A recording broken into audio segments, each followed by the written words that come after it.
그날 밤 압록강의 얼음은 검은 유리처럼 빛나고 있었습니다. 영하 25도. 코끝이 얼어붙는 추위 속에서 저는 송이의 손을 꽉 잡고 있었습니다. 언니, 무서워요. 송이의 목소리가 떨렸습니다.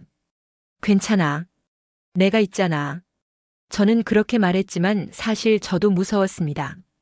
뒤에서 들려오는 군견의 울음소리, 멀리서 흔들리는 탐조등의 불빛, 우리를 쫓는 국경수비대의 발소리가 점점 가까워지고 있었습니다. 뛰어. 저는 송이의 등을 밀었습니다. 우리는 얼음 위를 달렸습니다. 발밑에서 얼음이 갈라지는 소리가 났습니다. 중국 땅이 눈앞에 보였습니다. 100m도 채 남지 않았습니다. 그때 총성이 터졌습니다. 송이가 비명을 질렀습니다. 저는 그 아이를 앞으로 밀치며 소리쳤습니다. 멈추지 마. 뛰어. 총알이 얼음을 파고들었습니다. 제 발치에서 얼음 파편이 튀었습니다. 뒤에서 누군가가 외쳤습니다. 서라! 서지 않으면 쏜다! 그 순간 제 어깨를 스치는 뜨거운 것이 느껴졌습니다. 통증보다 먼저 온 것은 공포였습니다. 하지만 저는 멈추지 않았습니다. 멈출 수 없었습니다. 송이의 발이 드디어 중국 땅을 밟았습니다. 저도 그 뒤를 따라 뛰어올랐습니다. 우리는 숲속으로 몸을 던졌습니다. 언니, 언니 괜찮아요? 피가 나요. 언니 어깨에서 피가. 이 믿기 힘든 탈출의 전말이 궁금하시다면 구독과 좋아요를 눌러주세요. 여러분의 관심이 더 많은 이야기를 전하는 힘이 됩니다. 지금부터 제 이야기를 들려드리겠습니다. 저는 평양에서 태어났습니다. 그것도 아무나 살 수 없는 곳, 중앙당 간부들만 거주하는 특각에서요. 부모님은 제가 어렸을 때 돌아가셨습니다. 그 후로 저를 키운 것은 12살 많은 오빠였습니다. 당 조직 지도부에서 최고인 오빠 덕분에 저는 특권을 누리면서 살 수 있었습니다. 어린 시절, 저는 제가 얼마나 특별한 존재인지 몰랐습니다. 아침마다 따뜻한 밥이 나오는 것이 당연했고, 겨울에 난방이 되는 것이 당연했습니다. 학교에서 배우는 모든 것을 믿었습니다. 위대한 수령님께서 우리를 먹여 살리신다고, 조선민주주의인민공화국이 세상에서 가장 행복한 나라라고. 저는 그 말을 한 번도 의심해 본 적이 없었습니다. 평양의 아침은 늘 같은 소리로 시작됐습니다. 새벽 5시 확성기에서 울려 퍼지는 혁명가요. 그 노래를 들으며 눈을 떴고 그 노래를 들으며 하루를 시작했습니다. 창밖으로 보이는 주체 사상탑의 붉은 불꽃은 밤새 꺼지지 않았습니다. 저는 그 풍경이 아름답다고 생각했습니다. 진심으로요. 22살에 김일성 종합대학을 졸업하고 저는 당 선전선동부에 배치받았습니다. 영상 제작과 혁명 영화와 기록물, 선전 영상을 만드는 부서였습니다. 저는 그 일이 자랑스러웠습니다. 위대한 조국을 위해 일한다는 것이, 당의 뜻을 인민들에게 전한다는 것이. 선전선동부 청사는 평양 중심부에 있었습니다. 거대한 회색 건물 입구에는 늘 보위부원들이 서 있었고 출입증을 3번 확인받아야 안으로 들어갈 수 있었습니다. 사무실은 늘 조용했습니다. 타자기 소리, 필름 돌아가는 소리, 간간이 들리는 기침 소리. 누구도 크게 말하지 않았습니다. 누구도 불필요한 말을 하지 않았습니다. 우리는 일했고 먹었고 또 일했습니다. 저는 그것이 정상이라고 생각했습니다. 송이를 처음 만난 것은 2019년 가을이었습니다.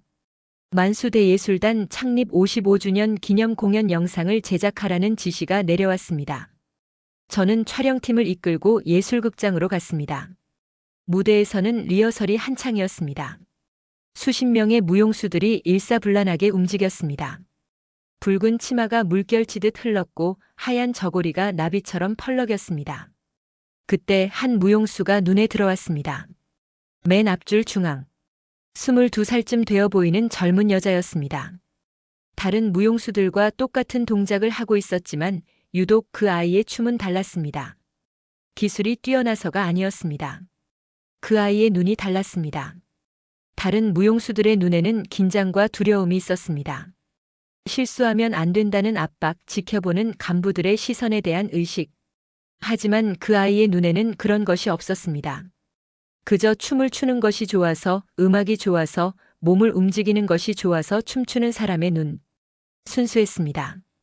투명했습니다. 저는 카메라 뷰파인더를 통해 그 아이를 오래 바라봤습니다. 리허설이 끝난 후 저는 그 아이에게 다가갔습니다. 동무 이름이 뭐예요? 한송이입니다. 송이, 꽃송이. 그 이름처럼 맑은 목소리였습니다. 춤을 참 잘 추더구만. 언제부터 배웠소? 8살 때부터요. 예술학원에서 자랐습니다. 저는 나중에 알게 됐습니다. 송이가 고아라는 것을, 부모가 누구인지도 모른 채 예술학원 기숙사에서 자랐다는 것을, 온 세상에 의지할 곳 하나 없이 오직 춤 하나로 살아왔다는 것을. 그날 이후 저는 자주 예술극장을 찾았습니다. 공식적인 이유는 영상 촬영이었지만 사실 저는 송이를 보러 갔습니다. 무대 위에서 춤추는 그 아이를 보면 마음이 편해졌습니다. 이 무겁고 숨막히는 세상에서 그 아이만은 자유로워 보였습니다. 언니. 어느 날 송이가 저를 그렇게 불렀습니다. 언니라니. 난 동무보다 7살이나 많소. 그래도 언니 같아요. 저한테 이렇게 친하게 말 걸어주는 사람이 없었거든요. 송이는 웃었습니다. 밝고 투명한 웃음이었습니다. 하지만 그 웃음 뒤에 숨겨진 외로움을 저는 보았습니다. 부모 없이 자란 아이. 기숙사에서 홀로 밤을 보내는 아이. 세상에 기댈 곳 하나 없는 아이. 저도 모르게 말이 나왔습니다. 그래, 언니라고 불러도 좋아. 그때부터였습니다. 송이는 제게 진짜 가족 같은 존재가 되어갔습니다. 2020년 겨울 세상이 조금씩 이상해지기 시작했습니다. 처음에는 작은 변화들이었습니다. 배급량이 줄었습니다. 요즘 국제 정세가 어려워서 그렇다더군. 직장 동료가 그렇게 말했습니다. 저는 더 묻지 않았습니다. 묻는 것 자체가 위험하다는 걸 알고 있었으니까요. 그리고 단속이 심해졌습니다. 장마당에 대한 단속, 한국 영상물에 대한 단속, 휴대전화 검열. 매주 생활총화자합의판 모임에서는 새로운 지시가 내려왔습니다. 적대 세력의 사상 문화적 침투를 경계하라. 불순한 녹화물을 시청한 자는 즉시 신고하라. 남조선 말투를 쓰는 자는 반동분자로 간주한다. 저는 그 지시들을 영상으로 만들었습니다. 단속의 필요성을 선전하는 영상, 한국 문화의 해악을 고발하는 영상. 저는 내가 만든 영상이 옳다고 믿었습니다. 적어도 그때까지는요. 어느 날 퇴근길에 이상한 장면을 봤습니다. 평양역 앞 광장에서 젊은 남자 둘이 보안원들에게 끌려가고 있었습니다. 20대 초반쯤 되어 보이는 대학생들이었습니다. 그들은 반항하지 않았습니다. 고개를 숙인 채 순순히 끌려갔습니다. 하지만 그중 한 명이 잠깐 고개를 들었을 때 저는 그의 눈을 봤습니다. 공포, 절망, 그리고 체념. 저는 빠르게 시선을 돌렸습니다. 본 척하면 안 됐습니다. 관심을 가지면 안 됐습니다. 그것이 이 나라에서 살아남는 방법이었습니다. 하지만 집에 돌아온 후에도 그 눈이 계속 떠올랐습니다. 무슨 죄를 지었을까? 한국 드라마를 봤을까? 불순한 말을 했을까? 아니면 그저 누군가의 고발 대상이 됐을까? 저는 이불을 끌어당기며 생각을 지우려 했습니다. 생각하면 안 됐습니다. 의심하면 안 됐습니다. 그런데 이상했습니다. 한번 품은 의문은 쉽게 사라지지 않았습니다. 언니, 요즘 무슨 일 있어요? 어느 날 송이가 물었습니다. 우리는 예술극장 뒤편의 작은 휴게실에서 만났습니다. 창밖으로 회색 하늘이 보였습니다. 무슨 일이라니? 없어. 거짓말. 언니 요즘 표정이 어두워요. 무슨 고민 있죠? 저는 송이를 바라봤습니다. 순수한 눈, 맑은 얼굴.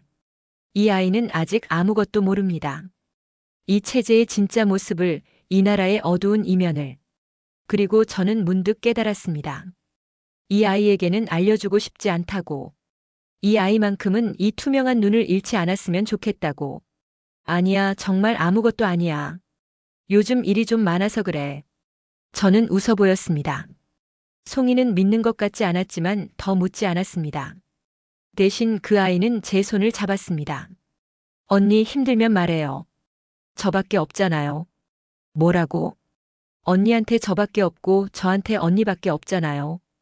우리 둘이서 의지하자고요. 저는 그 말에 가슴이 먹먹해졌습니다.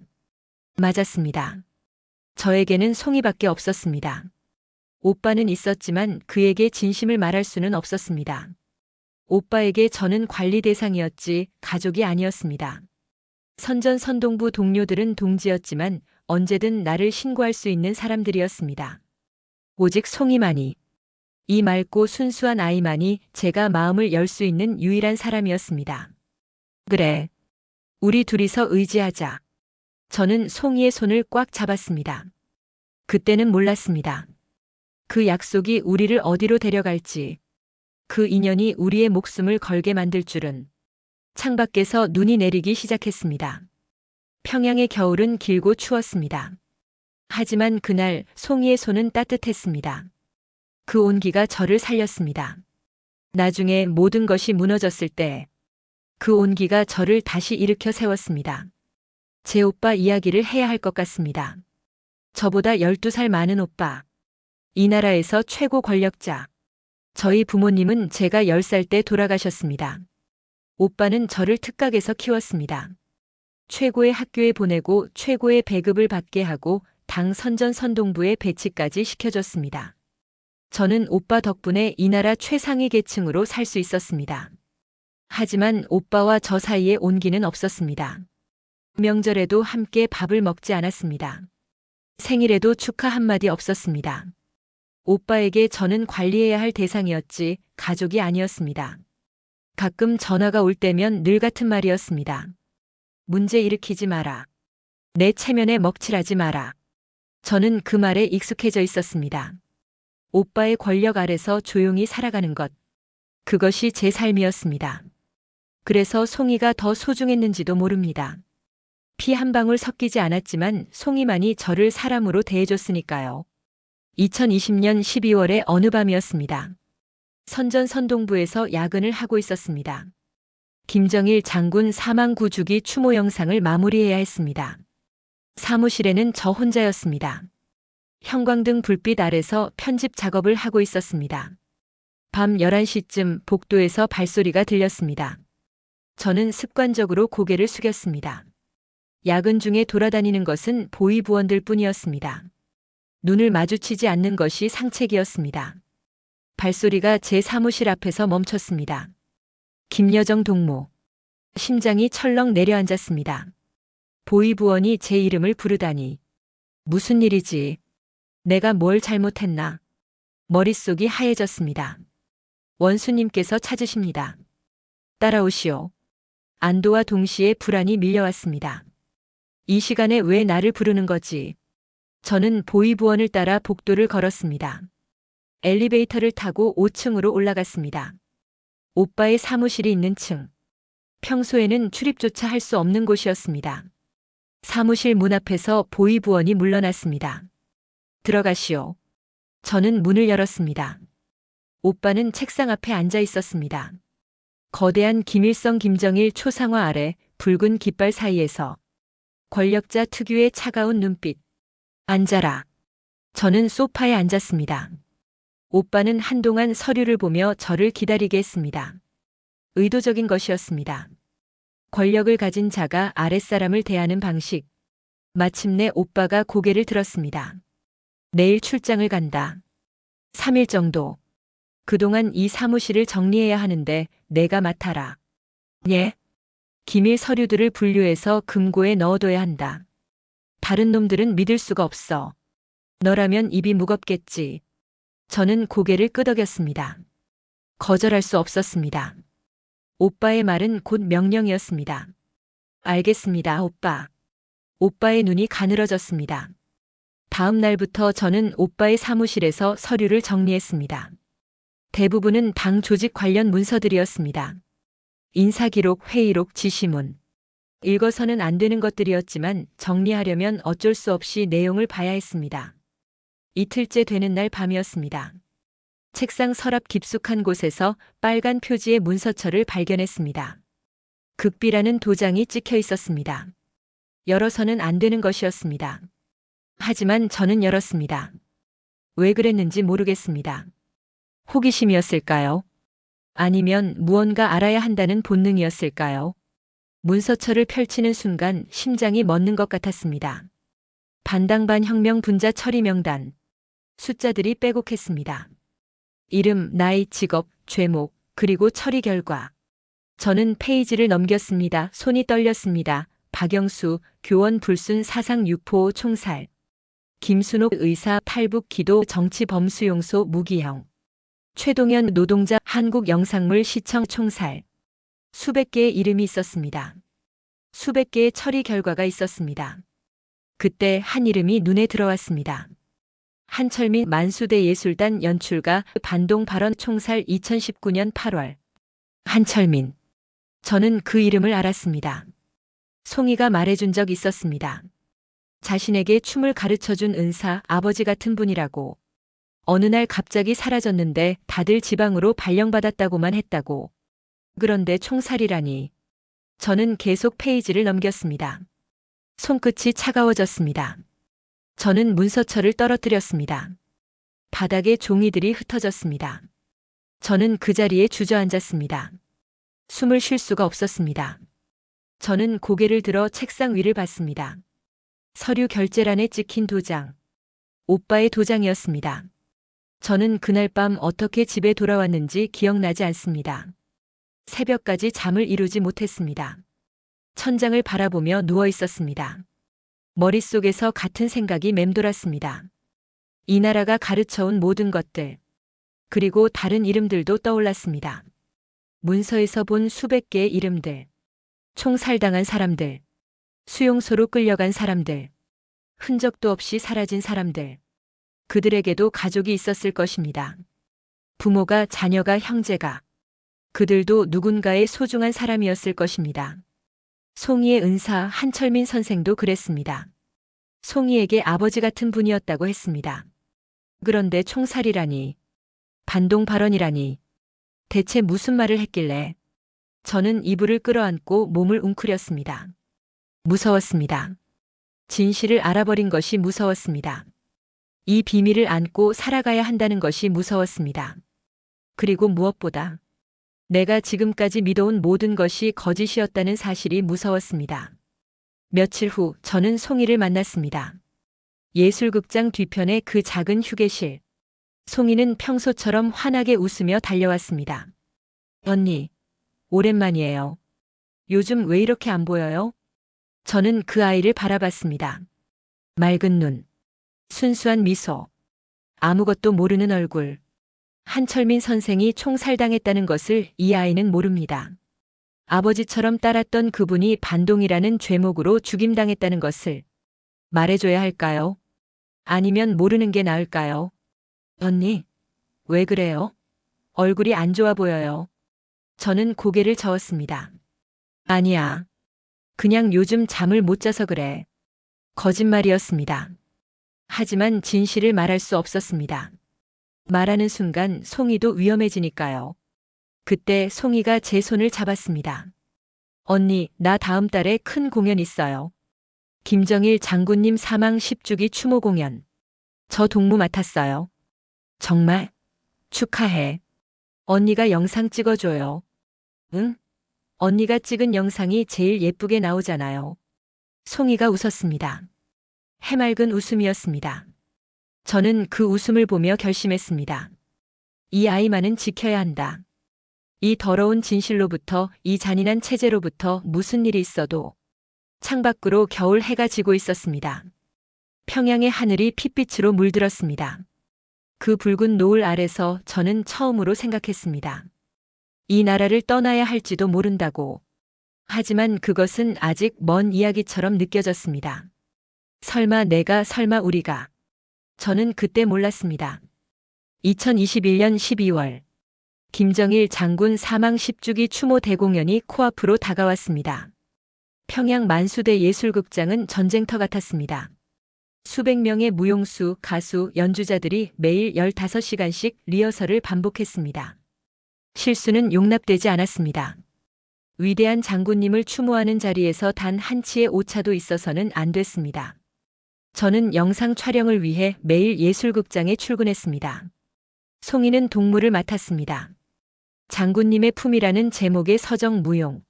무대 중앙에서 혼자 춤을 추며 장군님의 사랑을 표현하는 역할이었습니다. 영광스러운 자리였지만 그만큼 부담도 컸습니다. 언니, 나 떨려요. 리허설 직전 송이가 제게 말했습니다. 그 아이의 얼굴은 창백했습니다. 며칠째 제대로 먹지도 자지도 못한 티가 역력했습니다. 괜찮아. 너 잘할 수 있어. 저는 송이의 손을 꼭 잡아줬습니다. 차가웠습니다. 떨리고 있었습니다. 무대에 오르면 다 잊어버려. 그냥 춤에만 집중해. 내가 제일 잘하는 거잖아. 송이가 고개를 끄덕였습니다. 하지만 그 아이의 눈에는 불안이 가득했습니다. 리허설이 시작됐습니다. 객석에는 당 간부들이 앉아 있었습니다. 검은 인민복을 입은 남자들. 그들의 눈빛은 차갑고 날카로웠습니다. 무대 위의 모든 움직임을 감시하고 있었습니다. 그 중에서도 유독 한 남자가 눈에 띄었습니다. 박철호. 당 선전선동부 부부장. 50대 중반의 뚱뚱한 남자였습니다. 입술이 얇고 눈이 작았습니다. 늘 불만에 찬 표정을 하고 있었고 사소한 실수에도 고함을 질러대는 것으로 악명이 높았습니다. 저는 카메라 뒤에서 무대를 지켜봤습니다. 군무가 끝나고 드디어 송이의 동무 차례가 됐습니다. 조명이 어두워졌습니다.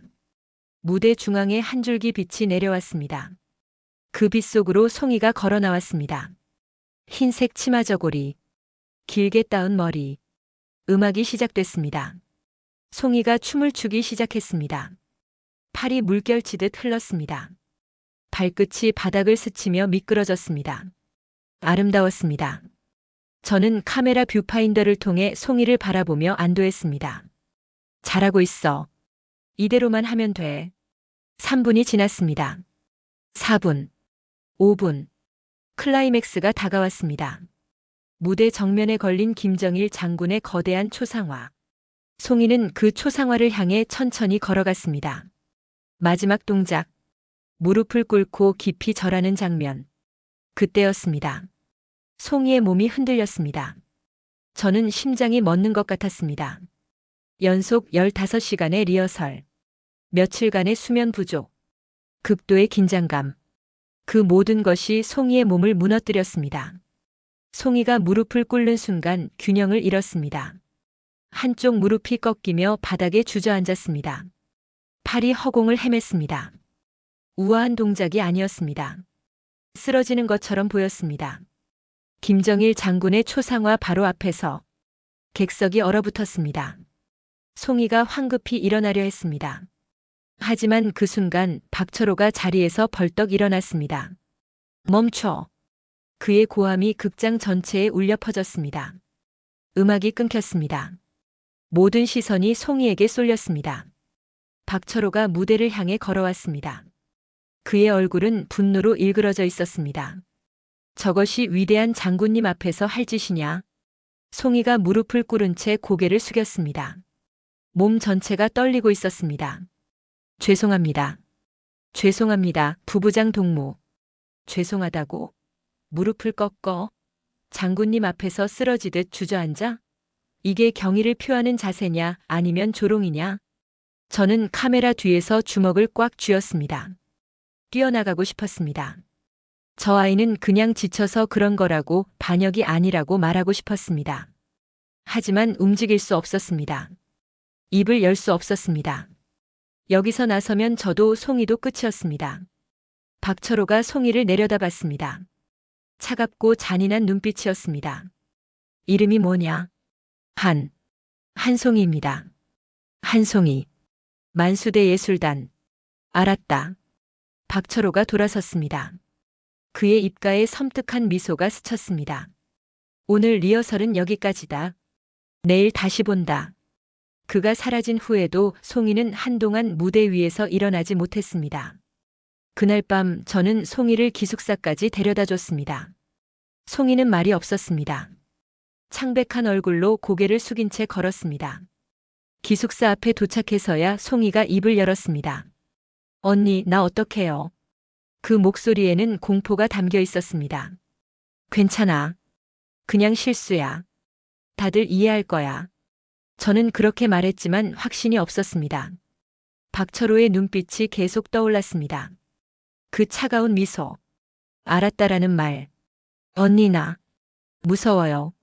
송이가 제 손을 잡았습니다. 손이 얼음처럼 차가웠습니다. 한철민 선생님도 그랬대요. 어느 날 갑자기 사라졌대요. 아무도 왜인지 몰랐대요. 나도 그렇게 되는 거 아니에요? 저는 송이를 껴안았습니다. 한철민. 처형 문건에서 본 그 이름. 반동 발언 총살. 송이는 모르고 있었습니다. 그 은사가 어떻게 됐는지. 그런 일 없어. 내가 지켜줄게. 저는 그렇게 말했습니다. 하지만 제 목소리도 떨리고 있었습니다. 사흘 후였습니다. 저는 오빠의 사무실에 불려갔습니다. 앉아라. 오빠는 서류를 보며 말했습니다. 저는 소파에 앉았습니다. 심장이 빠르게 뛰었습니다. 무슨 일일까? 설마 내가 송이 편을 든 게 들켰나? 오빠가 서류 한 장을 책상 위에 던졌습니다. 내가 아는 사람이더구나. 저는 서류를 집어들었습니다. 심장이 멎었습니다. 사상 재검토 대상자 명단. 그리고 그 목록 한가운데에 한송이 만수대 예술단 반영 명적 행위 혐의 재검토 후 처리 예정. 손이 떨렸습니다. 글자가 흐려졌습니다. 오빠 이건 박철호 부부장이 직접 올린 보고서다. 김정일 장군 초상 앞에서 불경한 행동을 했다고, 사상이 해이하다고. 오빠의 목소리는 차가웠습니다. 감정이 없었습니다. 그게 아니에요. 그 아이는 그냥 지쳐서 15시간 넘게 리허설을 하고 그런 건 상관없다. 오빠가 저를 바라봤습니다. 날카로운 눈빛이었습니다. 재검토라는 건 형식이야. 박철호가 마음먹으면 그 아이는 끝이다. 정치범 수용 소행이든 공개 처형이든 숨을 쉴 수가 없었습니다. 세상이 빙글빙글 돌았습니다. 왜 나한테 이걸 보여주는 거예요? 내가 그 아이랑 가깝다는 건 알고 있다. 영상 촬영 핑계로 자주 만났지. 오빠가 일어났습니다. 창가로 걸어가 밖을 내다봤습니다. 경고하는 거다. 그 아이한테서 손 떼라. 연루되면 너도 끝이야. 내 체면에 먹칠하지 마라. 저는 오빠의 뒷모습을 바라봤습니다. 이 사람은 제 오빠입니다. 저를 키운 사람입니다. 하지만 지금 이 순간 저는 깨달았습니다. 이 사람에게 저는 가족이 아닙니다. 관리 대상, 체면, 그것뿐입니다. 알겠습니다. 저는 고개를 숙였습니다. 오빠가 돌아보지도 않고 말했습니다. 됐다. 나가라. 사무실을 나온 저는 화장실로 뛰어갔습니다. 변기 앞에 무릎을 꿇고 구역질을 했습니다. 아무것도 나오지 않았습니다. 그냥 헛구역질만 계속됐습니다. 송이가 죽을 수도 있다. 그 생각이 머릿속을 가득 채웠습니다. 정치범수용소, 공개 처형, 수백 개의 이름이 적힌 그 문서, 총살, 무기형. 저는 바닥에 주저앉았습니다. 차가운 타일 위에서 몸을 웅크렸습니다.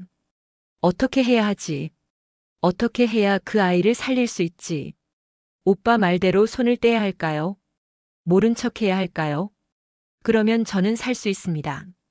이 특권층의 삶을 유지할 수 있습니다. 하지만 송이는요? 그 아이는 어떻게 되는 거죠? 저는 눈을 감았습니다. 송이의 얼굴이 떠올랐습니다. 처음 만났을 때의 맑은 눈, 언니라고 불러줬을 때의 환한 미소, 우리 둘이서 의지하자던 따뜻한 손, 그 아이가 끌려가는 모습을 상상했습니다. 검은 봉고차, 수갑, 철창, 그리고 안 돼. 저는 고개를 들었습니다. 안 돼. 그렇게 되게 둘 수 없어. 그 순간 결심이 섰습니다. 여기서 나가야 한다. 이 나라에서, 이 지옥에서 송이를 데리고 나가야 한다. 어떻게든, 무슨 수를 써서라도. 저는 일어났습니다. 거울에 비친 제 얼굴을 봤습니다. 창백하고 초췌하고 두려움에 질린 얼굴.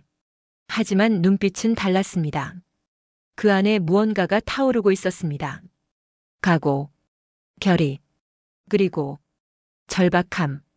This 탈북. ideological 그 manipulation 단어를 처음 changes the 떠올렸을 identity 때 of the North 저는 제 Koreans, 자신이 erasing 미쳤다고 their individuality 생각했습니다. and leaving them with nothing but a mere 선전선동부에서 echo of 일하면서 rights 수없이 or 많은 freedom. 영상을 만들었습니다. Despite the existence of laws 탈북자들의 and regulations 비참한 in 말로 North Korea, 남조선에서 citizens 굶어 are 죽는 forced to abide 배신자들, by the 10 principles 조국을 for the 등진 establishment of 반역자들의 a 처참한 monolithic 최후. ideological system. 저는 그 North 영상들을 Koreans 직접 have to memorize these 편집했습니다. principles and consider 자막을 them to be 넣고 the standard 음악을 by which they 깔고 must live. 시청자들이 분노하도록 연출했습니다.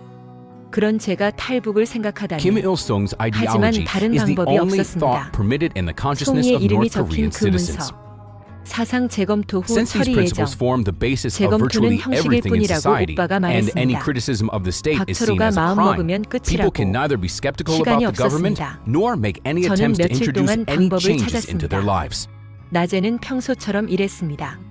The country has 웃고 been ruled by 인사하고 3 회의에 generations of the 참석하고 Kim dynasty. 아무도 Kim 의심하지 Il-sung, 않도록. then his son. This 하지만 밤이 ideological 되면 manipulation 저는 다른 사람이 changes the 됐습니다. identity of the North Korea. 먼저 탈북 Hello, 루트를 friends. 알아야 The 했습니다. Democratic People. 선전선동부에서 Hello, friends. 일하면서 얻은 The 정보들이 Democratic People's 있었습니다. Republic of Korea, 단속 or North 영상을 Korea, 만들려면 is rightfully 단속 대상에 considered 대해 one of 알아야 the most 했으니까요. closed countries in the world, 탈북 making it 루트는 extremely 대부분 difficult to 압록강이나 find reliable 두만강을 information 건너 about it. 중국으로 This is because 넘어가는 the country 것이었습니다. doesn't provide statistical data 거기서 to global 동남아시아를 information 거쳐 banks, 남한으로 and 가는 any 길. pictures or videos taken by 하지만 Western 혼자서는 tourists are 불가능했습니다. heavily censored. 브로커가 필요했습니다.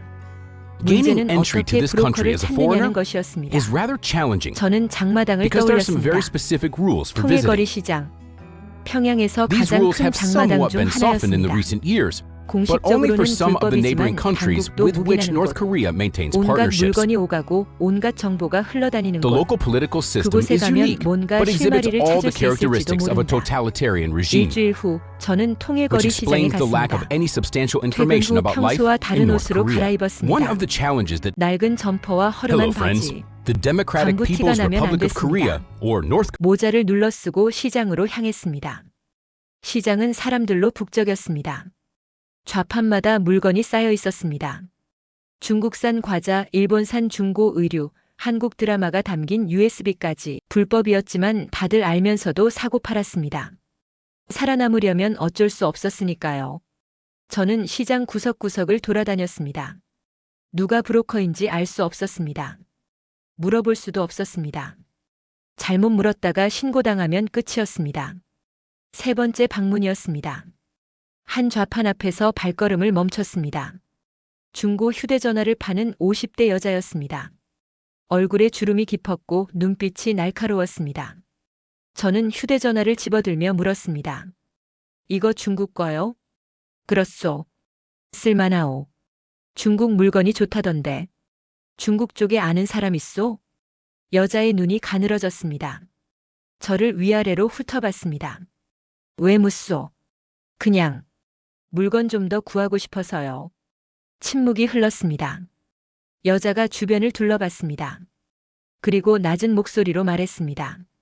3일 후 여기서 만나시오. 저녁 7시. 심장이 뛰었습니다. 찾았다. 3일 후 저는 다시 그 좌판으로 갔습니다. 여자가 저를 데리고 시장 뒷골목으로 갔습니다. 좁고 어두운 골목. 쓰레기 냄새가 났습니다. 한참을 걷다가 낡은 문 앞에서 멈췄습니다. 문을 열고 들어가니 작은 방이 나왔습니다. 그 안에 남자가 앉아 있었습니다. 40대 초반. 마른 체구에 날카로운 인상. 담배를 피우고 있었습니다. 앉으시오. 저는 맞은편에 앉았습니다. 심장이 미친 듯이 뛰었습니다. 이 사람이 보이부원이면 어떡하지? 남자가 저를 뚫어지게 바라봤습니다. 뭘 원하는 거요? 중국으로. 가고 싶습니다. 혼자요? 아니요. 둘이요. 남자가 담배 연기를 내뿜었습니다. 함정이면 어떡하지? 얼마나 급하오? 빨리요. 최대한 빨리. 남자가 고개를 끄덕였습니다. 그리고 숫자를 말했습니다. 한 사람당 3,000위안. 둘이면 6,000위안. 6,000위안. 북한 돈으로 환산하면 엄청난 금액이었습니다. 일반 노동자 월급의 수십 배. 준비할 수 있겠소? 네. 남자가 일어났습니다. 열흘 후에 다시 오시오. 돈 가지고. 그때 구체적인 이야기 하겠소. 6,000위안. 그 돈을 어떻게 구할 수 있을까요? 오빠에게 손 벌릴 수도 없었습니다. 하지만 방법이 있었습니다. 위험한 방법이. 선전선동부에는 비자금이 있었습니다. 공식 예산 외에 특별사업비라는 이름으로 관리되는 돈. 영상 제작에 필요한 장비 구입, 출장비, 접대비 명목으로 사용되는 자금. 저는 그 자금의 일부를 관리하는 위치에 있었습니다. 훔치면 들킬 것입니다. 하지만 탈출하면 상관없습니다. 저는 이틀에 걸쳐 조금씩 돈을 빼돌렸습니다. 장부를 조작하고 서류를 위조하고 손이 떨렸습니다. 식은땀이 흘렀습니다. 발각되면 총살이었습니다.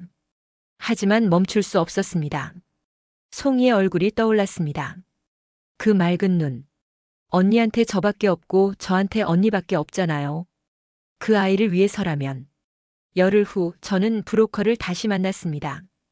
6천 위안을 건넸습니다. 남자가 돈을 세더니 고개를 끄덕였습니다. 줬소. 나흘 후 밤 10시. 평양역 뒤편 창고에서 만납시다. 거기서 차를 태워줄 거요. 신의주까지 가서 압록강을 건넙니다. 국경 경비는요?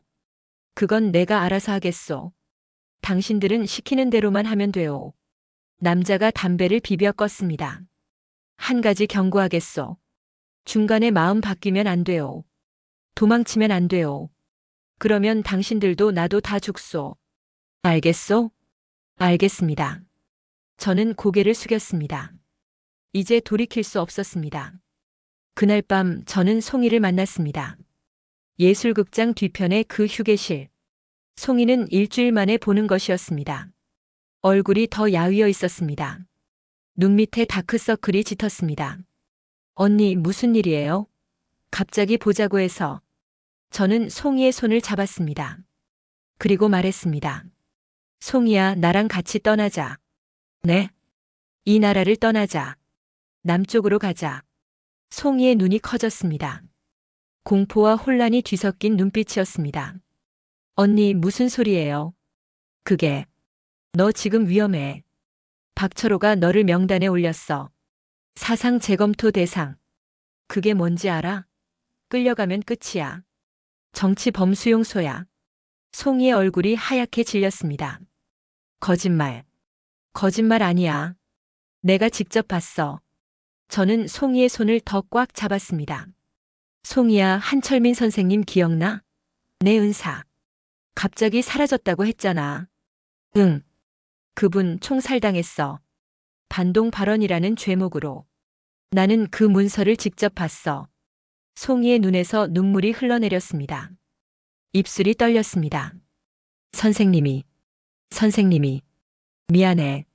진작 말했어야 했는데. 하지만 지금은 그게 중요한 게 아니야. 너도 그렇게 될 수 있어. 그러니까 나랑 같이 떠나자. 송이가 고개를 저었습니다. 못해요. 무서워요. 탈북하다 잡히면 죽어. 알아. 하지만 여기 남아도 죽어. 그럼 차라리 살 확률이 있는 쪽을 택하는 게 낫지 않아? 저는 송이의 얼굴을 두 손으로 감쌌습니다. 눈물에 젖은 그 얼굴을. 송이야, 나 혼자는 못 가. 너 없이는 의미가 없어. 너는 나한테 유일한 가족이야. 제발 나랑 같이 가자. 송이가 흐느꼈습니다. 한참을 울었습니다. 그리고 마침내 고개를 끄덕였습니다. 언니랑 같이 갈게요. 저는 송이를 껴안았습니다. 두 사람 모두 울고 있었습니다. 창밖에서 바람이 불었습니다. 차가운 겨울바람이었습니다. 하지만 저는 그 바람이 우리를 어디론가 데려다 줄 것 같았습니다. 자유로운 곳으로, 살아있을 수 있는 곳으로. 나흘이 남았습니다. 저는 평소처럼 출근하고 평소처럼 일하고 평소처럼 퇴근했습니다. 아무도 눈치채지 못하게. 아무 일도 없는 것처럼. 하지만 밤마다 잠이 오지 않았습니다. 실패하면 어떡하지? 잡히면 어떡하지? 송이까지 죽게 되면 어떡하지? 공포가 파도처럼 밀려왔습니다. 하지만 저는 그 공포를 밀어냈습니다. 송이의 맑은 눈을 떠올렸습니다. 그 아이의 웃음을. 그 아이가 자유롭게 춤추는 모습을. 그 모습을 보고 싶었습니다. 감시 없이 두려움 없이 진짜로 자유롭게 춤추는 송이를. 그 꿈이 저를 버티게 했습니다. 나흘 후면 모든 것이 결정됩니다. 삶 아니면 죽음. 저는 두 눈을 감고 기도했습니다. 신이 있는지 없는지 몰랐습니다. 하지만 그 순간 저는 간절히 빌었습니다. 제발, 우리를 살려주세요. 그날이 왔습니다. 2021년 12월 23일, 밤 9시. 저는 마지막으로 제 방을 둘러봤습니다. 20년 넘게 살아온 특각의 아파트. 익숙한 가구들. 창밖으로 보이는 평양의 야경. 주최 사상탑의 붉은 불꽃이 어둠 속에서 타오르고 있었습니다. 다시는 돌아오지 못할 것입니다. 아니, 돌아오면 안 됩니다. 저는 작은 배낭 하나만 챙겼습니다. 옷 몇 벌, 약간의 음식, 그리고 돈. 나머지는 모두 두고 가야 했습니다. 짐이 많으면 의심받습니다. 문을 닫는 순간 손이 떨렸습니다. 안녕, 평양. 안녕, 내가 알던 삶. 밤 10시 평양역 뒤편 창고. 송이가 먼저 와 있었습니다. 검은 옷에 모자를 눌러 쓴 모습. 얼굴이 창백했습니다. 눈이 빨갛게 충혈되어 있었습니다. 언니. 송이가 제게 달려왔습니다. 저는 그 아이를 꼭 안아줬습니다. 잘 왔어. 무섭지? 무서워요. 근데 언니랑 같이니까 괜찮아요. 저는 송이의 등을 토닥였습니다. 사실 저도 무서웠습니다. 심장이 터질 것 같았습니다. 하지만 내색할 수 없었습니다. 10시 15분 브로커가 나타났습니다. 왔소? 빨리 타시오. 낡은 트럭이 창고 앞에 서 있었습니다. 짐칸에는 옥수수 자루가 가득 쌓여 있었습니다. 저 안에 숨으시오. 자루 사이에 공간이 있소. 저와 송이는 짐칸에 올라탔습니다. 옥수수 자루 사이에 몸을 구겨 넣었습니다. 좁고 답답했습니다. 옥수수 껍질 냄새가 코를 찔렀습니다. 덮개가 내려왔습니다. 칠흑 같은 어둠이 우리를 삼켰습니다. 트럭이 출발했습니다. 얼마나 달렸을까요? 시간 감각이 없었습니다. 트럭이 덜컹거릴 때마다 몸이 이리저리 흔들렸습니다. 송이가 제 손을 꽉 잡고 있었습니다. 차가운 손이었습니다. 가끔 트럭이 멈췄습니다. 검문이었습니다. 어디 가는 거요? 신이 주여. 옥수수 배달. 뒤에 뭐 있소? 옥수수뿐이요. 확인해 보겠소? 심장이 멎을 것 같았습니다. 송이의 소나귀에 힘이 들어갔습니다. 숨소리조차 죽였습니다. 침묵이 흘렀습니다. 1초가 1년 같았습니다. 됐어. 다시요. 트럭이 다시 움직였습니다. 저는 그제야 숨을 내쉬었습니다. 이런 검문이 3번 더 있었습니다. 매번 죽을 것 같았습니다. 매번 기적처럼 넘어갔습니다. 새벽 4시쯤 트럭이 멈췄습니다. 덮개가 걷혔습니다. 차가운 공기가 밀려들었습니다. 그리고 눈이었습니다. 하얀 눈이 세상을 덮고 있었습니다. 폭설이 내리고 있었습니다. 하늘에서 쉴 새 없이 눈송이가 쏟아졌습니다. 여기서 내리시오. 브로커가 말했습니다. 우리는 트럭에서 내렸습니다. 온몸이 뻣뻣했습니다. 추위가 뼈를 파고들었습니다. 저기 보이는 산을 넘으면 압록강이요. 걸어서 2시간 거리요. 브로커가 어둠 속을 가리켰습니다. 희미하게 산의 윤곽이 보였습니다. 산 중턱에 초소가 있어. 조심하시오. 발각되면 끝이요. 당신은요? 나는 여기까지요. 강 건너편에 다른 사람이 기다리고 있을 거요. 중국 쪽 안내인이요. 브로커가 마지막으로 저를 바라봤습니다. 행운을 비요. 그리고 트럭은 어둠 속으로 사라졌습니다. 저와 송이만 남았습니다. 눈 덮인 벌판 한가운데 단둘이. 가자. 저는 송이의 손을 잡고 걷기 시작했습니다. 눈이 무릎까지 쌓여 있었습니다. 한 발 내디딜 때마다 눈 속으로 발이 빠졌습니다. 체력이 빠르게 소모됐습니다. 폭설은 점점 거세졌습니다. 앞이 보이지 않았습니다. 5미터 앞도 희미했습니다. 눈보라가 얼굴을 때렸습니다. 눈썹에 속눈썹에 눈이 얼어붙었습니다. 언니 힘들어요. 송이가 비틀거렸습니다. 저는 그 아이의 팔을 붙잡았습니다. 조금만 더 가면 돼. 우리는 서로를 부축하며 걸었습니다. 한 발 또 한 발. 끝이 없는 것 같았습니다. 1시간쯤 걸었을 때 희미한 불빛이 보였습니다. 초소였습니다. 산 중턱에 작은 건물이 있었습니다. 창문에서 노란 불빛이 새어나왔습니다. 입구에 군인 2명이 서 있었습니다. 손에 총을 들고 있었습니다. 저는 송이를 끌고 바위 뒤에 숨었습니다. 조용히 해. 소리 내면 안 돼. 송이가 고개를 끄덕였습니다. 입술이 파랗게 질려 있었습니다. 우리는 초소를 피해 산을 우회해야 했습니다. 눈 속을 기어가다시피 했습니다. 무릎이 젖었습니다. 손이 얼어붙었습니다. 30분을 더 걸었습니다. 초소가 시야에서 사라졌습니다. 저는 그제야 숨을 내쉬었습니다. 됐어. 넘었어. 새벽 6시. 산을 넘자 눈앞에 검은 띠가 펼쳐졌습니다. 압록강이었습니다. 강폭은 200m쯤 되어 보였습니다. 표면이 얼어 있었습니다. 하얀 눈이 얼음 위에 쌓여 있었습니다. 강 건너편으로 희미하게 나무들의 실루엣이 보였습니다. 중국이었습니다. 저는 송이의 손을 잡았습니다. 저기야. 저기만 건너면 돼. 송이가 강을 바라봤습니다. 두려움과 희망이 뒤섞인 눈빛이었습니다. 언니, 저기가 자유예요? 응. 저기가 시작이야. 우리는 강둑으로 내려갔습니다. 얼음 위에 발을 내딛었습니다. 그 순간 등 뒤에서 소리가 들렸습니다. 거기 서라. 심장이 얼어붙었습니다. 뒤를 돌아봤습니다. 산 위에서 탐조등 불빛이 우리를 향해 내려오고 있었습니다. 군인들의 실루엣이 보였습니다. 서너 명. 아니, 더 많았습니다. 군견에 짖는 소리가 들렸습니다. 뛰어. 저는 송이의 손을 잡고 얼음 위를 달리기 시작했습니다. 발이 미끄러졌습니다. 넘어질 뻔했습니다. 일어나서 다시 뛰었습니다. 뒤에서 총성이 울렸습니다. 얼음이 튀었습니다. 총알이 우리 발치에 박혔습니다. 멈추지 마. 뛰어. 저는 소리쳤습니다. 송이가 울면서 뛰었습니다. 총성이 연달아 터졌습니다. 탐조등 불빛이 우리를 쫓았습니다. 군견 소리가 점점 가까워졌습니다. 서라. 서지 않으면 쏜다. 뒤에서 고함이 들렸습니다. 저는 뒤를 돌아보지 않았습니다. 앞만 봤습니다. 중국 땅. 저 어둠 속의 나무들. 50m, 40m, 30m. 그때 발밑에서 쩍 하는 소리가 났습니다. 얼음이 갈라지고 있었습니다. 송이 조심. 말이 끝나기 전에 얼음이 무너졌습니다.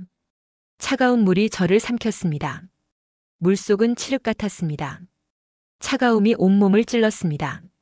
심장이 멎을 것 같았습니다. 숨을 쉴 수 없었습니다.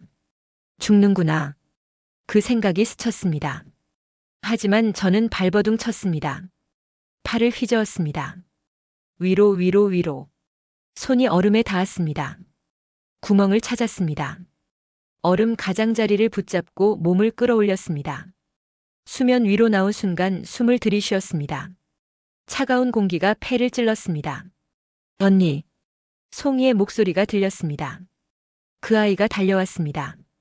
제 팔을 잡고 끌어올려줬습니다. 언니 괜찮아요? 언니. 저는 얼음 위에 엎드렸습니다. 온몸이 떨렸습니다. 옷이 젖어서 무거웠습니다. 추위가 뼈까지 파고들었습니다. 하지만 일어나야 했습니다.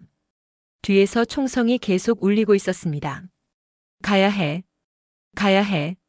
저는 비틀거리며 일어났습니다. 송이가 저를 부축했습니다. 우리는 다시 뛰기 시작했습니다. 20m, 10m, 5m. 마침내 발이 땅에 닿았습니다. 모래, 자갈, 나뭇가지. 중국 땅이었습니다.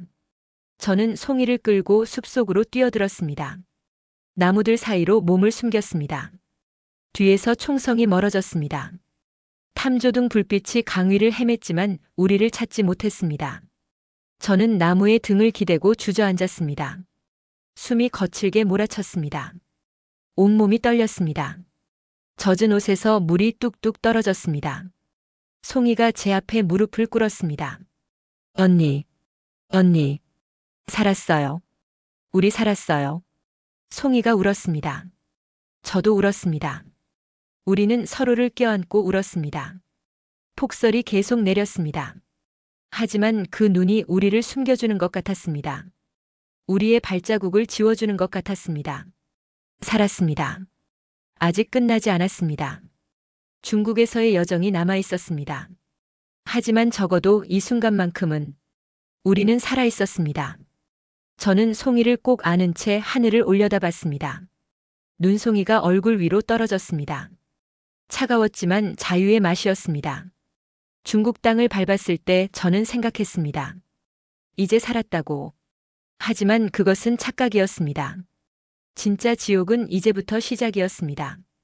숲속에서 1시간쯤 걸었을 때 저는 쓰러졌습니다. 갑자기 온몸에 힘이 빠졌습니다. 다리가 풀렸습니다. 눈 위에 무릎을 꿇는 순간 어깨에서 뜨거운 통증이 밀려왔습니다. 언니, 송이가 달려왔습니다. 그 아이가 제 어깨를 보더니 비명을 질렀습니다. 피가 나요. 언니 어깨에서 피가. 저는 고개를 돌려 제 어깨를 봤습니다. 검은 점퍼가 찢어져 있었습니다. 그 사이로 시뻘건 피가 흘러내리고 있었습니다. 언제 맞은 건지 몰랐습니다. 아드레날린 때문에 느끼지 못했던 것 같습니다. 총알이 스친 것이었습니다. 괜찮아. 스친 거야. 저는 그렇게 말했지만 눈앞이 아찔했습니다.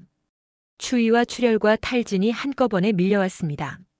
언니 정신 차려요. 언니. 송이의 목소리가 점점 멀어졌습니다. 그리고 의식이 끊겼습니다. 눈을 떴을 때 낯선 천장이 보였습니다. 나무 천장. 갈라진 틈 사이로 희미한 빛이 새어 들어왔습니다. 몸 아래에는 딱딱한 바닥이 느껴졌습니다. 담요 한 장이 덮여 있었습니다. 깨어났구나. 낯선 목소리였습니다. 고개를 돌리니 50대쯤 되어 보이는 여자가 앉아 있었습니다. 주름진 얼굴, 투박한 손. 조선말을 했지만 억양이 약간 달랐습니다. 조선족이었습니다. 여기가 어디예요? 내 집이다. 산 아래 마을. 내 동무가 널 업고 여기까지 왔어. 송이가 저를 업고. 저는 주위를 둘러봤습니다. 작고 허름한 방이었습니다. 구석에 송이가 웅크리고 앉아 있었습니다. 제가 눈을 뜨자 그 아이가 달려왔습니다.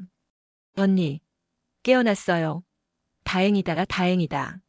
송이가 울었습니다. 저는 그 아이의 손을 잡았습니다. 고마워. 내가 날 살렸구나. 저 진짜 무서웠어요. 언니가 안 깨어나면 어떡하나. 조선족 여자가 다가왔습니다. 어깨 총상은 소독하고 싸매놨다. 깊지 않아서 며칠 쉬면 나을 거야. 감사합니다. 정말 감사합니다. 저는 고개를 숙였습니다. 여자가 손을 내저었습니다. 고맙긴. 나도 같은 핏줄이니까. 근데 오래 있으면 안 돼. 공안중국 경찰이 요즘 단속이 심해. 탈북자 잡으면 상금 준다고. 심장이 철렁 내려앉았습니다. 잡히면 어떻게 되는 거예요? 여자의 표정이 어두워졌습니다. 북송이지. 북한으로 돌려보내. 그러면 여자는 말을 잇지 않았습니다. 굳이 말하지 않아도 알 수 있었습니다. 북송되면 죽습니다. 정치범 수용 소행이 아니면 공개 처형. 탈북은 조국 반역죄.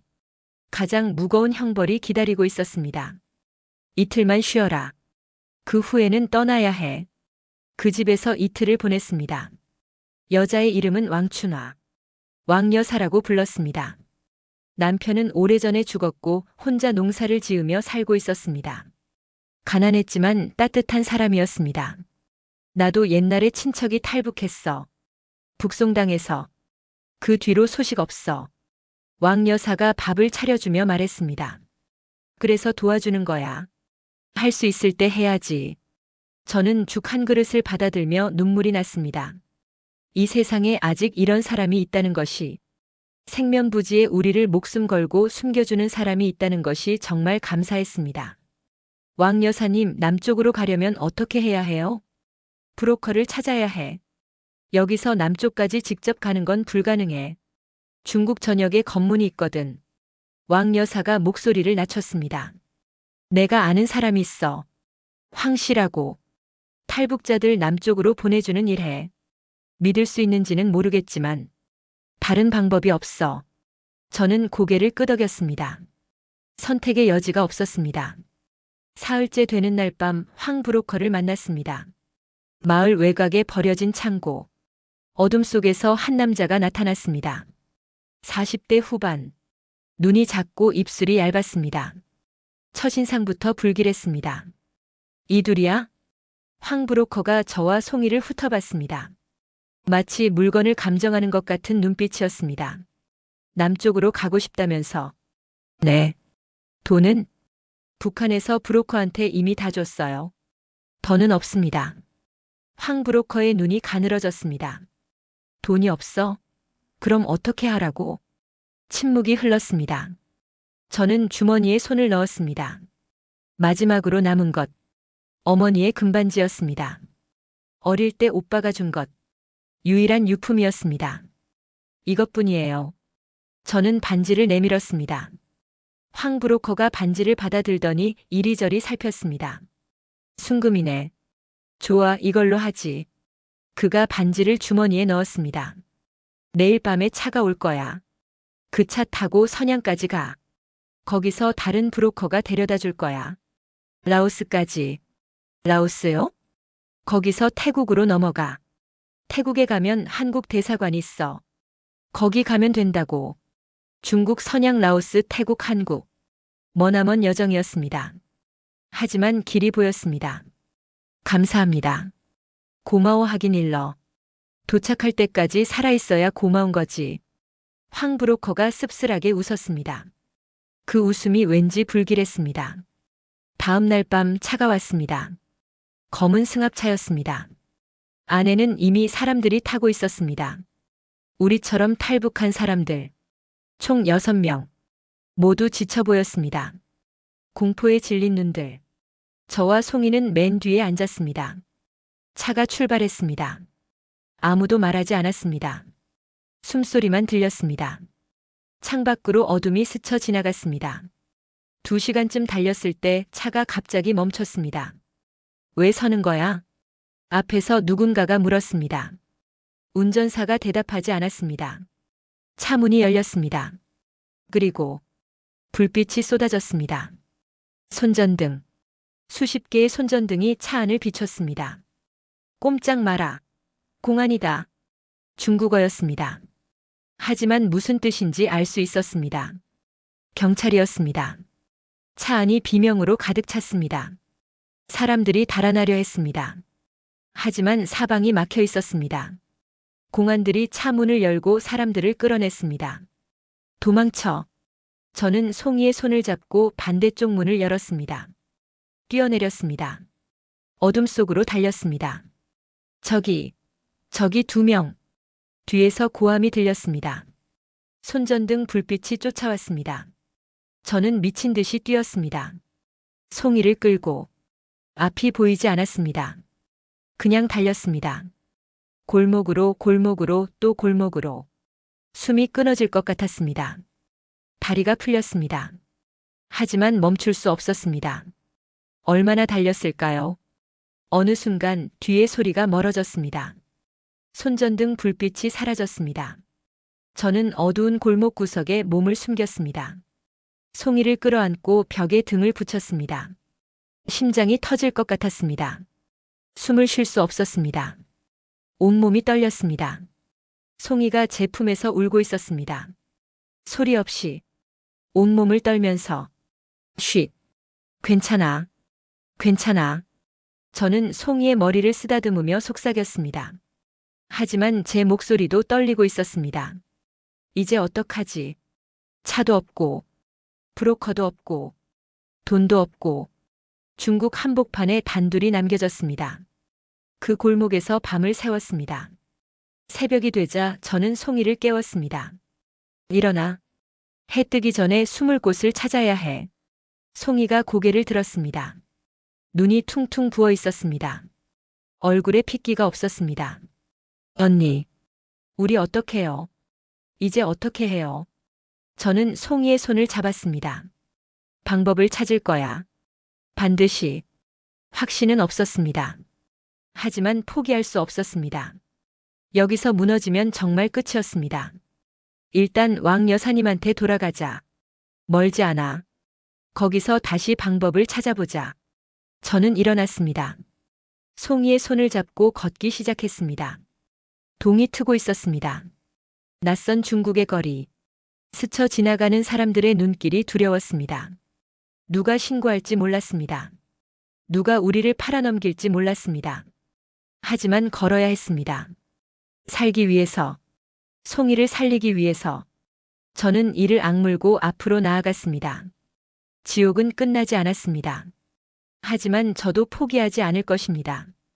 왕여사의 집으로 돌아가는데 이틀이 걸렸습니다. 낮에는 숨고 밤에만 이동했습니다. 배가 고팠습니다.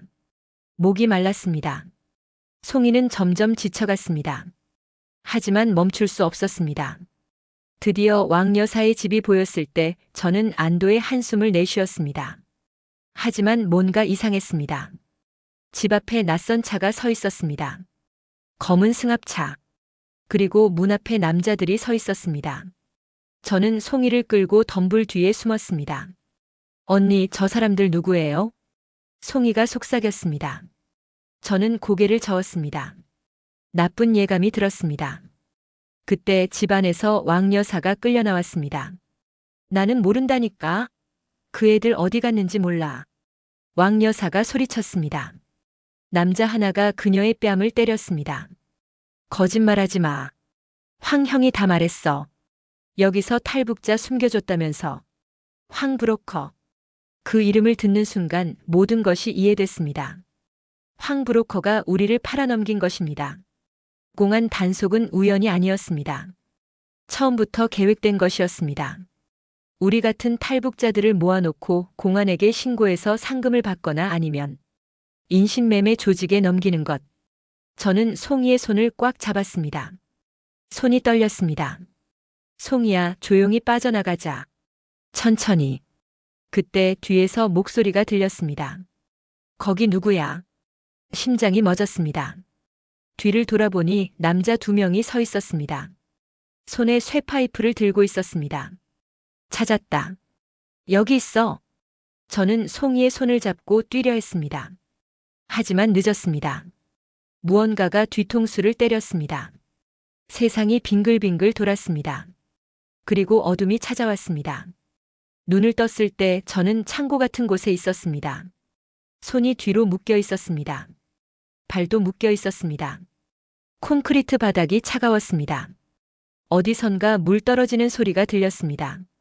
언니. 옆에서 송이의 목소리가 들렸습니다. 고개를 돌리니 송이도 같은 상태로 묶여 있었습니다. 얼굴에 멍이 들어 있었습니다. 송이야, 괜찮아? 언니. 무서워요. 여기 어디예요? 저는 주위를 둘러봤습니다. 낡은 창고. 녹슨 철문. 창문에는 쇠창살이 달려 있었습니다. 감옥이었습니다. 철문이 열렸습니다. 남자 셋이 들어왔습니다. 그중 하나는 황 브로커였습니다. 그가 씩 웃었습니다. 깨어났네. 당신, 왜 이러는 거예요? 우리 거래했잖아요. 거래? 금반지 하나로? 웃기지 마. 황 브로커가 제 앞에 쪼그려 앉았습니다. 담배 냄새가 났습니다. 너 북한에서 뭐 했어? 왜요? 공안한테 잡힌 놈들 신문했거든. 내가 평양 특각 출신이라면서 당 선전선동부 간부였다고. 심장이 쿵 내려앉았습니다. 어떻게 알았지? 누가 말한 거지? 황 브로커가 웃었습니다. 표정 보니까 맞네. 야, 이거 대박이다. 북한 고위층 탈북자라니. 그가 일어나서 옆에 남자에게 말했습니다. 이 정도면 북한 쪽에서 몸값 받을 수 있어. 고위 간부 여동생이라면서. 오빠. 오빠가 저를 찾고 있다는 뜻이었습니다. 그리고 이 자들은 저를 북한에 팔아넘기려는 것이었습니다. 제발. 제발 그러지 마세요. 돌아가면 죽어요. 우리 둘 다 죽어요. 그건 내 알 바 아니지. 황 브로커가 어깨를 으쓱했습니다. 며칠 안에 북한 쪽이랑 연락될 거야. 그때까지 여기서 꼼짝 마. 남자들이 나갔습니다. 철문이 닫혔습니다. 자물쇠 채우는 소리가 들렸습니다. 저는 바닥에 쓰러졌습니다. 끝이구나. 여기까지구나. 얼마나 시간이 흘렀을까요? 하루, 이틀. 시간 감각이 없었습니다. 하루에 한 번 밥이 들어왔습니다. 딱딱한 빵 조각과 물 한 컵. 그것뿐이었습니다. 송이는 점점 약해졌습니다. 울다 지쳐서 멍하니 벽만 바라봤습니다. 말도 거의 하지 않았습니다. 그 모습이 저를 무너뜨렸습니다. 내가 이 아이를 여기까지 데려왔는데, 내가 살리겠다고 했는데, 이렇게 끝나는 건가? 셋째 날 밤이었습니다. 저는 묶인 손으로 바닥을 더듬었습니다. 뭐라도 찾아야 했습니다. 날카로운 것, 뭐든. 손끝에 뭔가 닿았습니다. 녹슨 못이었습니다. 바닥에 박혀있던 못. 저는 그것을 빼내려고 안간힘을 썼습니다. 손가락이 까졌습니다. 피가 났습니다. 하지만 포기하지 않았습니다. 마침내 못이 빠졌습니다. 저는 그 못으로 손목의 밧줄을 긁기 시작했습니다. 1시간, 2시간, 손목이 피투성이가 됐습니다. 하지만 계속했습니다. 새벽이 되기 직전 밧줄이 끊어졌습니다. 저는 재빨리 발목의 밧줄도 풀었습니다. 그리고 송이에게 다가갔습니다. 송이야, 일어나. 언니, 탈출할 거야. 지금. 송이의 눈에 빛이 돌아왔습니다. 창문에 쇠창살. 낡고 녹슬어 있었습니다. 저는 있는 힘껏 창살을 흔들었습니다. 녹슨 나사가 조금씩 벌어졌습니다. 송이도 함께 매달렸습니다. 삐걱. 창살 하나가 빠졌습니다. 그 틈으로 몸을 밀어 넣었습니다. 좁았습니다. 어깨가 끼었습니다. 총상자리가 찢어지는 것 같았습니다. 이를 악물고 밀었습니다. 빠져나왔습니다. 송이를 끌어당겼습니다. 그 아이의 마른 몸이 창살 틈을 통과했습니다. 밖은 어두웠습니다. 새벽 직전의 어둠. 창고 주변은 황량한 공터였습니다. 멀리 불빛이 보였습니다. 마을인 것 같았습니다. 뛰어. 저는 송이의 손을 잡고 달렸습니다. 그때 뒤에서 고함이 터졌습니다. 야, 도망쳤어. 잡아. 창고에서 남자들이 쏟아져 나왔습니다. 손전등 불빛이 어둠을 갈랐습니다. 저는 더 빨리 달렸습니다. 폐가 터질 것 같았습니다. 다리가 비명을 질렀습니다. 하지만 멈출 수 없었습니다. 마을이 가까워졌습니다. 불빛이 점점 밝아졌습니다. 그리고 저는 봤습니다. 마을 입구에 걸린 간판. 한글이었습니다. 조선족 자치구역 환영. 조선족 마을이었습니다. 저는 마을로 뛰어들었습니다. 아무 집이나 문을 두드렸습니다. 살려주세요. 제발. 도와주세요. 문이 열렸습니다. 잠옷 차림의 노인이 나왔습니다. 뭐야, 이 새벽에. 살려주세요. 탈북자예요. 인신매매범들한테 쫓기고 있어요. 제발. 노인의 눈이 커졌습니다. 뒤에서 손전등 불빛이 가까워지고 있었습니다. 노인이 재빨리 우리를 안으로 끌어들였습니다. 들어와. 빨리. 문이 닫혔습니다. 노인의 이름은 박창수. 70대의 조선족 어르신이었습니다. 공안 부를까? 안 돼요. 공안한테 잡히면 북송당해요. 저는 고개를 저었습니다. 노인이 잠시 생각하더니 말했습니다. 남쪽으로 가려고? 네. 여기서 버스 타고 쿤민까지 가. 거기서 라오스 국경 넘으면 돼. 라오스에서 태국 가서 한국 대사관 찾아. 노인이 서랍에서 돈을 꺼냈습니다. 위안화 뭉치. 이거 가져가. 버스비하고 밥값 정도는 될 거야. 저는 그 돈을 받아들며 눈물이 났습니다. 왜 이렇게까지 해주시는 거예요? 노인이 쓸쓸하게 웃었습니다. 내 딸도 탈북자랑 결혼했어. 지금은 서울에서 잘 살고 있지. 나도 언젠가 만나러 가려고. 노인이 제 손을 잡았습니다. 꼭 살아서 남쪽에 가거라. 그리고 자유롭게 살아. 저는 고개를 숙여 절했습니다. 감사합니다. 정말, 정말 감사합니다. 새벽 첫 버스를 탔습니다.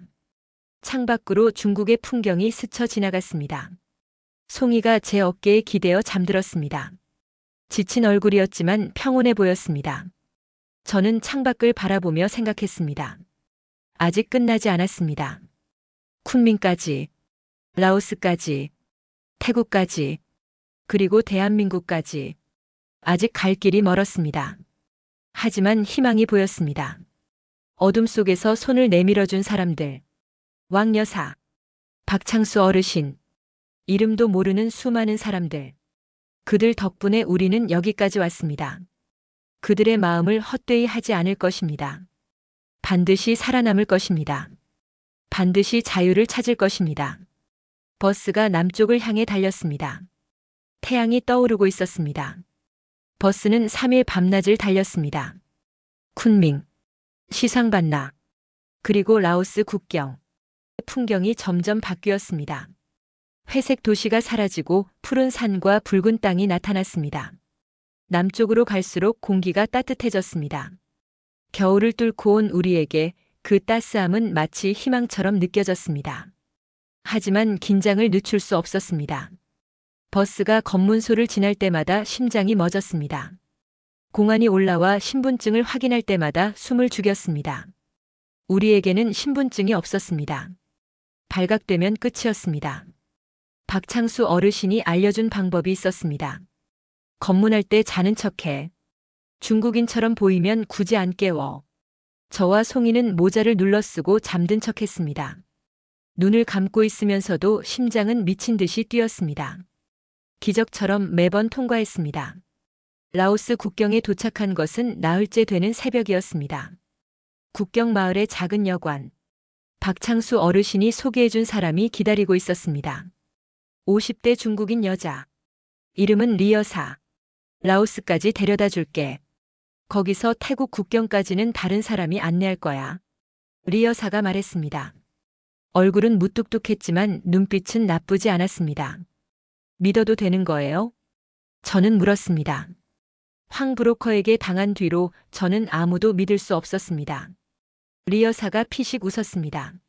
믿든 말든 선택은 내 거야.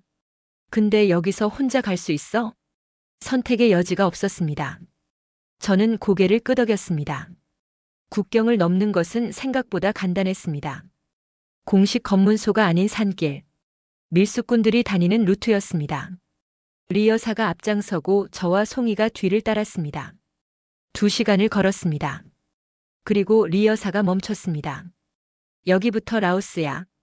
눈앞에 펼쳐진 것은 그냥 숲이었습니다. 특별한 표지판도 철조망도 없었습니다. 그냥 나무들 사이에 보이지 않는 선. 하지만 그 선을 넘는 순간 저는 알았습니다. 중국을 벗어났다는 것을, 더 이상 북송의 위험이 없다는 것을. 다리에 힘이 풀렸습니다. 저는 그 자리에 주저앉았습니다. 언니, 왜 그래요? 송이가 달려왔습니다. 저는 그 아이를 끌어안았습니다. 우리 해냈어. 중국을 벗어났어. 눈물이 났습니다. 멈출 수가 없었습니다. 리 여사가 멀찍이 서서 담배를 피웠습니다. 아무 말도 하지 않았습니다. 그냥 우리가 울도록 내버려뒀습니다. 라오스에서 태국까지는 또 다른 여정이었습니다. 새로운 안내인, 새로운 버스, 새로운 검문소. 하지만 이제는 달랐습니다. 라오스와 태국에서는 탈북자가 잡혀도 북송되지 않았습니다. 최악의 경우에도 추방이지 죽음은 아니었습니다. 그 사실 하나가 저를 버티게 했습니다. 태국 국경을 넘은 것은 라오스에 도착한 지 닷새 후였습니다. 메콩강을 건넜습니다. 작은 배를 타고 강물이 햇빛에 반짝였습니다. 아름다웠습니다. 배에서 내리는 순간 안내인이 말했습니다. 여기서부터 태국이야. 방콕까지 버스로 8시간. 거기서 한국 대사관 찾아가. 저는 그에게 남은 돈을 전부 건넸습니다. 안내인이 고개를 끄덕이고 돌아갔습니다. 이제 정말 단둘이었습니다. 하지만 두렵지 않았습니다. 끝이 보였으니까요. 방콕에 도착한 것은 그날 밤이었습니다. 거대한 도시였습니다. 불빛이 넘쳐났습니다. 차들이 빼곡했습니다. 사람들이 웃고 떠들었습니다. 평양과는 전혀 다른 세상이었습니다. 저는 지나가는 사람에게 물었습니다. 한국 대사관. 어디예요? 영어를 할 줄 몰랐습니다. 손짓발짓으로 물었습니다. 몇 번이나 거절당했습니다. 하지만 포기하지 않았습니다. 마침내 한 남자가 지도를 그려줬습니다. 우리는 밤새 걸었습니다. 지도를 들고, 길을 잃고, 다시 찾고, 동이 틀 무렵 드디어 도착했습니다. 회색 건물, 철문, 그리고 입구에 걸린 깃발, 태극기였습니다. 저는 그 깃발을 올려다 봤습니다. 빨강과 파랑, 흰 바탕, 바람에 펄럭이는 그 깃발. 다리가 풀렸습니다. 송이가 제 팔을 잡았습니다. 언니, 저기야. 저기가 한국이야. 저는 고개를 끄덕였습니다. 말이 나오지 않았습니다. 목이 메었습니다. 우리는 대사관 문 앞으로 걸어갔습니다. 경비원이 다가왔습니다. 뭐 하는 사람들이야? 태국어였습니다. 알아들을 수 없었습니다. 저는 한국어로 말했습니다. 저희 북한에서 왔습니다. 도와주세요. 경비원의 표정이 바뀌었습니다. 그가 무전기를 들었습니다. 뭔가를 말했습니다. 잠시 후 문이 열렸습니다. 한국인이 나왔습니다. 양복을 입은 중년 남자. 북한에서 오셨어요? 한국어였습니다. 우리와 같은 말. 하지만 억양이 달랐습니다. 부드럽고 따뜻한 억양. 네. 저희 탈북자예요. 한국으로. 가고 싶어요. 저는 말했습니다. 목소리가 떨렸습니다. 남자가 웃었습니다. 따뜻한 미소였습니다. 고생 많으셨습니다. 들어오세요. 이제 안전합니다. 그 말을 듣는 순간 저는 무너졌습니다. 무릎이 꺾였습니다. 땅바닥에 주저앉았습니다. 눈물이 쏟아졌습니다. 멈출 수가 없었습니다. 송이도 울었습니다. 제 옆에 무릎을 꿇고 함께 울었습니다. 남자가 우리 앞에 쪼그려 앉았습니다. 손수건을 내밀었습니다. 울어도 괜찮아요. 다 끝났어요. 이제 집에 갈 수 있어요. 집. 그 단어가 가슴을 때렸습니다. 저에게 집이 있었던가요? 평양의 특각? 그곳은 집이 아니었습니다. 감옥이었습니다. 하지만 이제 진짜 집으로 갈 수 있었습니다. 자유가 있는 곳으로. 대사관에서 일주일을 보냈습니다. 신원 확인, 건강검진, 면담, 서류 작업. 저와 송이는 나란히 앉아 질문에 대답했습니다. 북한에서의 살, 탈북 동기, 탈출 경로, 모든 것을 말했습니다. 담당자가 마지막으로 물었습니다. 대한민국에서 어떻게 살고 싶으세요? 저는 잠시 생각했습니다. 그냥 평범하게 살고 싶어요. 아무도 감시하지 않는 곳에서, 무섭지 않은 곳에서. 담당자가 고개를 끄덕였습니다. 그렇게 될 거예요. 출국 날이 왔습니다. 공항으로 가는 차 안에서 저는 창밖을 바라봤습니다. 방콕의 거리가 스쳐 지나갔습니다. 송이가 제 손을 잡았습니다. 언니, 우리 정말 한국 가는 거예요? 응. 정말 가는 거야. 무서워요. 한국 가면 잘 살 수 있을까요? 저는 송이를 바라봤습니다. 여전히 불안한 눈. 하지만 예전과는 달랐습니다. 공포가 아니라 기대 섞인 불안이었습니다. 잘 살 수 있어. 아니, 잘 살 거야. 우리 둘이서. 송이가 고개를 끄덕였습니다. 그리고 웃었습니다. 오랜만에 보는 웃음이었습니다. 비행기가 이륙했습니다. 창밖으로 태국의 땅이 작아졌습니다. 구름 위로 올라갔습니다. 햇빛이 눈부셨습니다. 저는 눈을 감았습니다. 평양의 확성기 소리, 선전선동부의 회색 복도, 처형 문건의 빨간 글씨, 압록강의 총성, 중국의 어두운 창고, 녹슨 못으로 밧줄을 끊던 밤, 모든 것이 스쳐 지나갔습니다. 그리고 끝났습니다. 4시간 후 기내 방송이 울렸습니다. 잠시 후 인천국제공항에 착륙합니다. 대한민국에 오신 것을 환영합니다. 저는 눈을 떴습니다. 창밖을 봤습니다. 구름 사이로 땅이 보였습니다. 초록색 산, 파란 바다, 빼곡한 건물들. 대한민국이었습니다. 눈물이 흘렀습니다. 송이가 제 손을 꽉 잡았습니다. 그 아이도 울고 있었습니다. 언니, 도착했어요. 우리, 도착했어요. 저는 고개를 끄덕였습니다. 말할 수 없었습니다. 그냥 울었습니다. 비행기가 착륙했습니다. 문이 열렸습니다. 저는 송이의 손을 잡고 일어섰습니다. 첫 발을 내딛었습니다. 대한민국의 땅 위에, 자유의 땅 위에. 공기가 달랐습니다. 냄새가 달랐습니다. 하늘이 달랐습니다. 모든 것이 새로웠습니다. 하나원.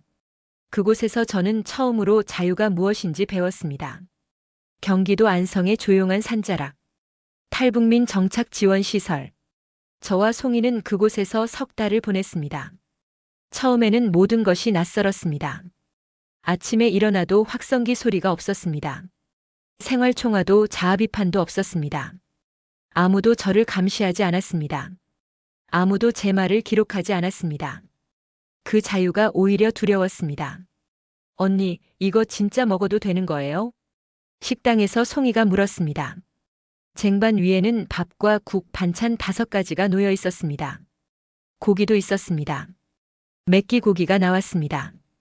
응, 먹어도 돼. 매일 이렇게 나와요? 응. 송이가 젓가락을 들었다 놓았다를 반복했습니다. 그리고 울었습니다. 밥을 먹으면서 울었습니다. 저도 울었습니다. 그 평범한 것들이 저희에게는 기적이었습니다. 하지만 적응은 쉽지 않았습니다. 말이 달랐습니다. 같은 한국어인데 못 알아듣는 말이 너무 많았습니다. 셀카가 뭔지 몰랐습니다. 카톡이 뭔지 몰랐습니다. 텔레비전에서 나오는 말의 절반을 이해하지 못했습니다. 어느 날 하나원 선생님이 물었습니다. 핸드폰 있으세요? 핸드폰이요? 아, 손전화요. 휴대전화. 저는 고개를 저었습니다. 북한에서는 손전화라고 했습니다.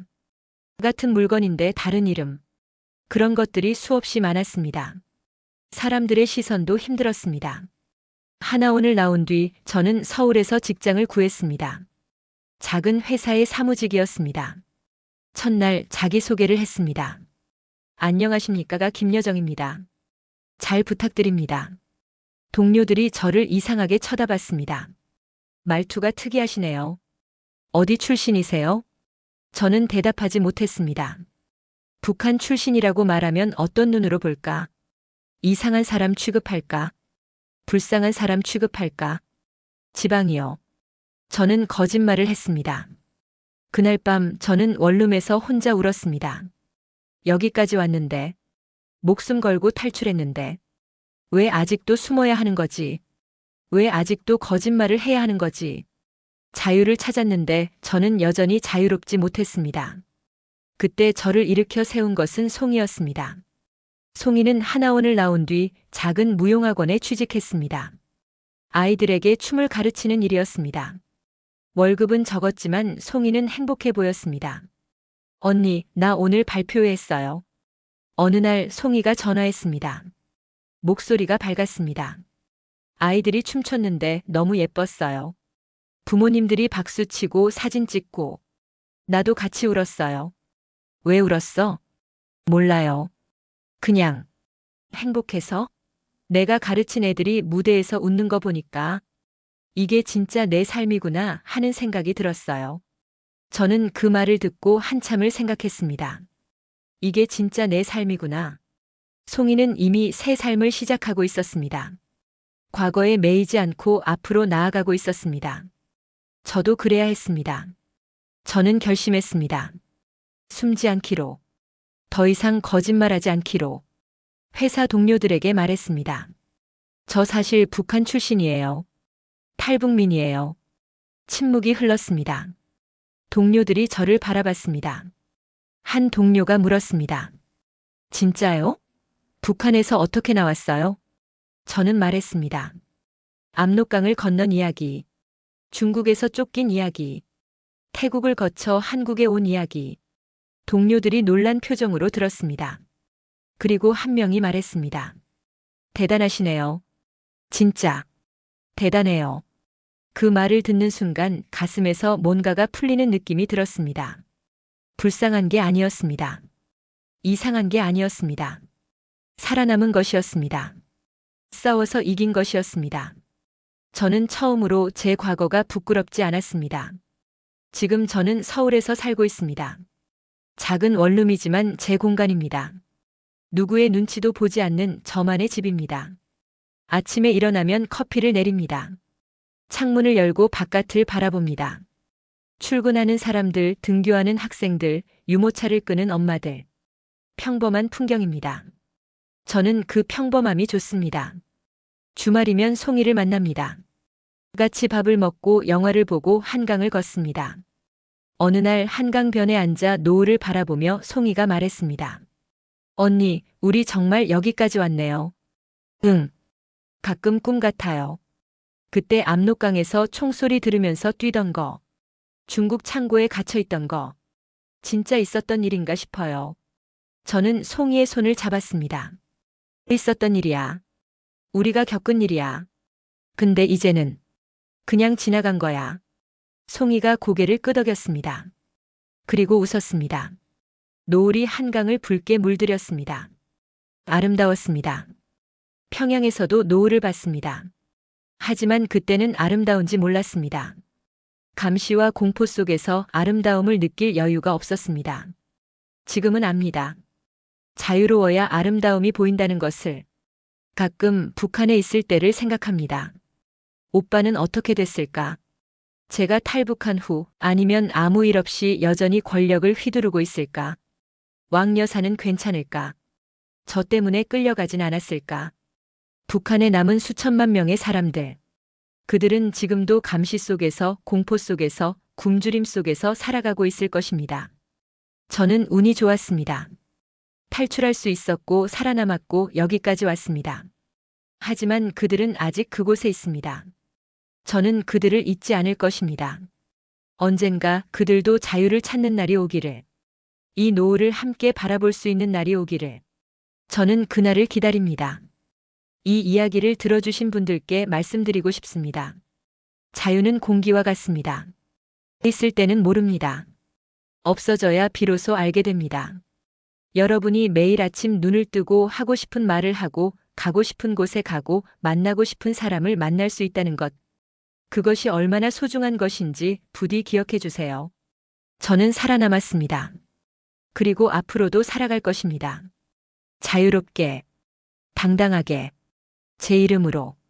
이것이 제 이야기입니다. 지금까지 시청해주셔서 감사합니다. 구독, 좋아요, 감사합니다. 항상 행복한 날 되세요.